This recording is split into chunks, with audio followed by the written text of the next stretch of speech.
Hoje eu vou apresentar o detalhamento de propostas que eu apresentei ao CODEP na reunião de ontem, dia 20 de setembro. Principalmente, eu quero ressaltar que um conselho do tipo do CODEP, ele tem que ser independente. O que significa ser independente? Ser um conselho comunitário, formado por pessoas da comunidade, que possa emitir conclusões próprias sem a interferência de ninguém estranho. Por absurdas que possam ser as conclusões, elas têm que ser conclusões do colegiado, pois que o CODEP é um colegiado. Para tanto, os conselheiros deverão ter um mandato, isto é, eles são indicados para fazer parte do conselho durante determinado tempo, que normalmente são 2 anos. Mas os mandatos dos conselheiros não devem coincidir com o mandato do prefeito da cidade. O término do mandato de um conselho deve ser na metade do governo que está governando. Daí, a formação de um novo conselho com um novo mandato de 2 anos, que começa na metade de um governo e dura até a metade do outro. Atualmente, os conselhos geralmente são diferentes. Isto é, o mandato dos conselheiros coincide com o mandato do prefeito. Mas os conselheiros não estão a serviço do prefeito, eles estão a serviço da cidade. Por isso deve haver essa falta de coincidência dos mandatos. A composição de um CODEP, atualmente são 10 conselheiros. Agora, eu tenho experiência nisso. Os conselhos funcionam muito pouco, são muito ineficientes, principalmente porque as pessoas que fazem parte dele não têm grande interesse. Então não é fácil a gente conseguir conselheiros que efetivamente assumam o papel de conselheiros e prossigam com esse trabalho até o fim do mandato. Então não adianta um conselho de 10 membros, porque esses 10 membros, na segunda reunião já falta a metade, na terceira mais um pouco e no fim dá em nada. Então eu acho que o CODEP deve ter 6 membros efetivos com 6 suplentes.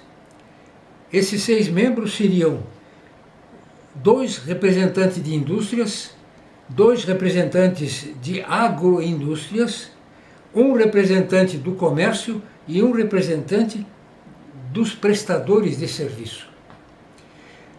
Vocês perceberam que eu coloquei fora do conselho os representantes do município, isto é, os representantes da prefeitura.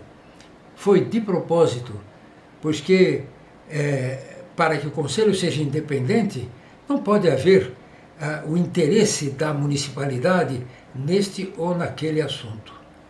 Agora, em relação à independência do conselho também, eu vou repetir aqui o que eu já falei e que eu consegui mudar na reunião de ontem, que foi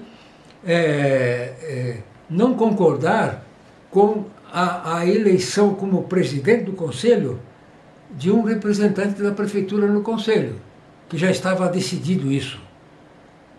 Eu expliquei que, assim como o conselho tem que ser independente, o presidente também tem que poder ser independente. Isto é, ele tem que poder assumir posições que são até contrárias ao que o prefeito quer. E para isso, é melhor que não haja presidente que seja o representante do prefeito no conselho. Uma outra coisa importante que eu acho também em relação à independência do conselho, os membros do CODEP não podem ter relação familiar com titulares de empresas beneficiárias de doações ou titulares ou sócias de empresas beneficiárias de doações. Porque o conselho, se tiver pessoas desse tipo, ele vai se sujeitar à opinião parcial dessas empresas, desses conselheiros, porque eles são ligados às empresas beneficiárias. Então, esse é um outro ponto fundamental. Agora, com relação à doação de áreas, eu elenquei algumas coisas assim. Em primeiro lugar, eu repito aqui, que o Conselho só poderá trabalhar adequadamente se fizer uma revisão em todas as regras que regulam a doação de áreas municipais. Em primeiro lugar, eu já comuniquei isso aos conselheiros, eu encontro alguma possibilidade de inconveniências até legais de o sistema de doação de áreas oferecer obstáculos. É preciso investigar se o atual sistema de doação ele não tem, por exemplo, como alguns dizem, a oposição do Tribunal de Contas.